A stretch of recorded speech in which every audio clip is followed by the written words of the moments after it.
பாலைவனம் சோலைவனமாக வேண்டும், அங்கு பசுங்கிளிகள் பாடிடவும் வேண்டும். இது வெறும் கவிதையாகவே இன்றென்று இருந்திடம் கூறப்பட்டதல்ல. செயல்படுத்தி காட்ட முடியும் என்ற உறுதியை நாம் அனைவரும் பெற்றிட தரப்பட்டதே இது போன்ற கவிதைகள். இந்நாள் அந்த உறுதிகளை பெற்றிட வேண்டும். சுதந்திரம் பெற்றோம், அதை காத்திட வல்லமையை பெற்றோம் என்று கூறி கழித்திடுவதற்கில்லாது சுதந்திரம் பெற்றோம், சுகவாழ்வு பெற்றோம் என்று கூறி பெருமிதம் கொண்டிடத்தக்க லட்சியத்தை நோக்கி நடந்திட வேண்டும். உறுதியுடன், உற்சாகத்துடன், நம்பிக்கையுடன். மிகப்பெரிய ஏகாதிபத்தியத்தின் பிடியிலிருந்து விடுதலை பெற்றிட முடிந்தது. அதற்கான ஆற்றல் நம்மிடம் இருந்திருக்கிறது. அதே ஆற்றல் இந்நாட்டினுடைய ஏழ்மையையும் அறியாமையையும் வேதத்தையும் பிளவையும் போக்கிட பயன்பட வேண்டும் என்ற உணர்ச்சியையும் பெற வேண்டும். கொடியேற்றுபவர், கோலாகல விழா நடத்துபவர், விடுதலை வீரர்களை கொண்டாடுபவர் இவர்கள் மட்டும் போதுமா அந்த லட்சியம் நிறைவேற?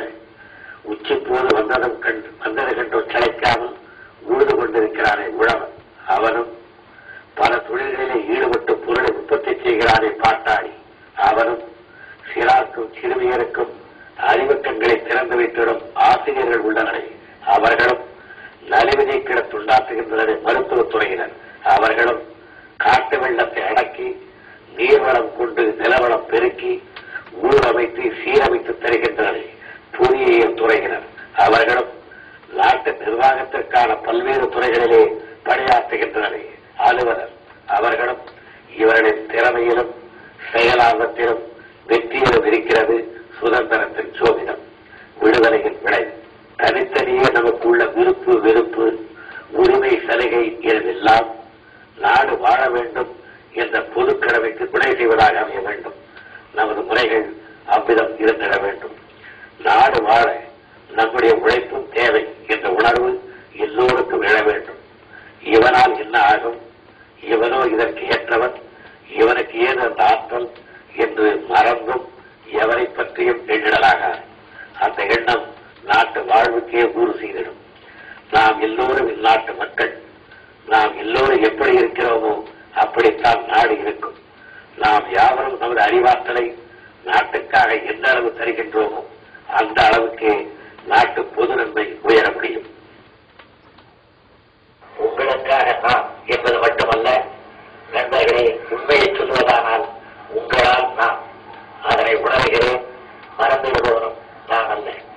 கடமையை நான் செய்து முடித்திட உங்கள் ஒவ்வொருவருடைய முழு ஒத்துழைப்பும் தேவை என்பதை மறந்து விடாதீர்கள். ஆட்சி நடத்திட ஆணை பிறப்பித்து விட்டோம். இனி நாம் இல்லாமலே கூட ஆட்சி செம்மையாக நடந்திடும் என்று இருந்துவிட மாட்டீர்கள் என்று நம்புகிறேன். நீங்கள் ஒவ்வொருவரும் அவரவர் துறையிலிருந்து நற்பணியாற்றினால் மட்டுமே என் வேலை நடந்திடும், நாடு சீர்படும். நாட்டு ஆட்சி செம்மையானதாகிட நானும் எனது நண்பர்களும் அமைச்சரகத்தில் அமர்ந்து பணியாற்றினால் மட்டும் போதாது. அரசு நடந்திட 1000 திறன்மிகு அலுவலர்கள் பணியாற்றினால் மட்டும் போதாது.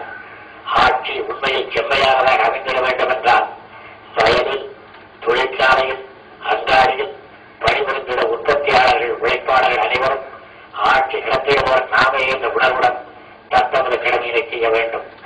வயல்களிலே கதிர் குளித்திடும், சர்க்கார் அலுவலகங்களில் பயிற்சி துள்ளும், தொழிற்சாலைகளிலே தோழமை மலர்ந்து நீதியும் நிம்மதியும் கிடைத்து உற்பத்தி பெருகிடும், நாட்டு நிலை உயர்ந்திடும்.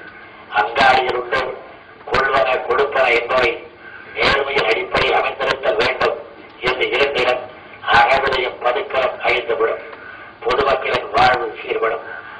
நாட்டின் நிலை உயர்ந்திட பணியாற்றிடவே நாம் என்ற உணர்வுடன் மாணவ பணிகள் கல்விக்கூடங்களில் பயிற்சி பெற்றிடும், நாடு மேம்பாடடையும். இல்லாமை போதாமை நீக்கப்பட்டு வலியோர் இழியோரை வாட்டிடும் கொடுமை ஒழிக்கப்பட்டு எல்லோருக்கும் ஏற்றம் இன்பம் உறுதி அளிக்கப்பட்டு நாடு பூக்காடாக திகழ்ந்திட வேண்டும் என்று ஆசையால் உந்தப்பட்டு இந்த நிலை பெறுவதற்கான பணியில் ஒரு சிறு பகுதியை ஏனும் நாம் செய்து முடிக்க வேண்டும் என்ற ஆவலுடன் ஆட்சி பொறுப்பை ஏற்றுக் கொண்டுள்ளேன். ஒவ்வொருவரிடமும் உள்ள அறிவும் ஆற்றலும், கிடைத்திடம் வசதியும் வாய்ப்பும், பெற்றிடம் நேரமும் நினைப்பும் இதற்காகவே பயன்படுத்தப்பட வேண்டும். உங்களோடு சேர்ந்து இதற்காக உழைத்திட நானும் பொறுப்பேற்றுக் கொண்டுள்ள என் நண்பர்களும் காத்திருக்கிறோம். உணவுக்கே உழைகிறோம் அறிவீர்கள். அறிந்தவன் தீரிட வேண்டும். இந்த நிலைமைக்கான காரணம் காண்கின்றோம், குறை கிடைக்கின்றோம், முறை வகுக்கின்றோம், அரசாழ்வோம் என்ற நிலையில். ஆனால் வகுத்திடும் முறைகள் வெற்றி பெற உங்களைத்தான் நம்பியிருக்கின்றோம். உழைப்பவன் வாழ்வு உயர்ந்திட வழி யாது என்பதனை ஆராய்ந்து வருகின்றோம். மக்களுடன் மிக நெருங்கிய தோழமை தொடர்பு கொண்டதாக நிர்வாகம் இருந்திட என்ன செய்ய வேண்டும் என்பது பற்றியும் யோசித்து வருகின்றோம். ஊழலும் ஊதாரித்தனமும் போக்கப்பட என்ன நடவடிக்கை மேற்கொள்வது என்பது பற்றி கலந்து பேசி வருகின்றோம். எங்கள் துறையிலிருந்து என்னென்ன செய்ய இயலுமோ அவற்றை செய்திட தயக்கிடும். உலகெழும்பிய முயற்சிக்கு வெற்றி கிடைக்கச் செய்வது உமது கடமை. மாநிலங்களான தமிழகம், ஆந்திரம், கேரளம், கர்நாடகம் ஆகியவை தோழமை தொடர்பை உருவாக்கிக் கொள்வது தேவை. எத்தனையோ துறைகளில் இந்த மாநிலங்கள் தமக்குள்ள இயற்கை வளங்களை இணைப்பதன் மூலம் புதிய பொலிவும் வலிவும் பெற்றுட முடியும். அதற்கான முயற்சிக்கு ஆக்கம் தர வேண்டுமென அந்த அரசு தலைவர்களை கேட்டுக் கொள்கிறேன். உள்ளத்திலே தோன்றிடும் யோசனைகள் பல பல, சில மட்டுமே என்று கூறுகின்றேன். ஆனால் எல்லா எண்ணங்களும் ஒரு அடிப்படையான லட்சியத்தையே சுற்றி வட்டமிடுகின்றன. மக்களுக்கு நல்வாழ்வு தர வேண்டும் என்ற லட்சியம். லட்சியம் தூய்மையானது. அந்த லட்சியம் வெற்றி பெற்றால் மட்டுமே அறநெறி அரசு அமைந்ததாக பொருள்படும். அந்த லட்சியத்துக்காக பணியாற்ற புறப்படுகிறேன். உமது நல்லெண்ணத்தை துணை கொண்டு.